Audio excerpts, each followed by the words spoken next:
యూట్యూబ్లో చూసి మిషన్ తెచ్చుకున్నాము. తెచ్చుకున్నా కానీ ఈ మిషన్ పనిచేయడానికి కొంతమంది అన్నా కానీ మేము భయపడకుండా తెచ్చుకున్నందుకు మాకు ఫలితం అనేది కానొచ్చింది. ఎందుకంటే 20 రోజుల్లో నారు పోసుకొని 20 రోజుల పొలాలు నాటు పెట్టుకున్నాము. కూలోళ్ళ చుట్టూ తిరగడం తప్పింది. ప్లస్ కూలోళ్ళు వేస్తే 15 నుంచి 20 పిలకలకు ఎక్కువ రాకపోయేది. ఇప్పుడు మాకు 35 నుంచి 40 పిలకలు అది వచ్చేసింది. 24 అవర్స్ కూలోళ్ళం బతిలాడడం తప్పింది. ప్లస్ ఇతరం ఒడ్లు పోసుకున్నామంటే ఇదివరకు నారు సంచిన్నర పోస్తే సంచి 100 ఎకరానికి వచ్చేది. ఇప్పుడు అదే సంచిన్నర పోసుకుంటే 2-2.5 ఎకరాలకు విత్తనాలు కూడా సేఫ్ అవుతున్నాయి. ఎందుకంటే గింజ ఖరాబ్ అనేది కావట్లేదు. ప్లస్ దిగుబడి కూడా మంచిగా ఉంది. ఇప్పుడు 80 రోజుల పొలం ఇది. 80 రోజుల పొలం కూడా ఇప్పుడు హాయిగా పొట్టకొస్తుంది. పొలం చూస్తే అసలు స్టన్ అయ్యేటట్టుకుంది.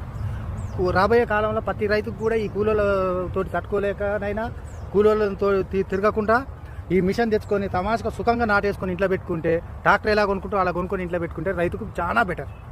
ఒక 10 ఎకరాలు చేసుకునే రైతు 20 ఎకరాలు అల్లిక పొలాలు చేసుకొని బతకొచ్చు. యూట్యూబ్లో చూసా మేము కొనుక్కున్నాం, కానీ భయపడని అవసరం లేదు.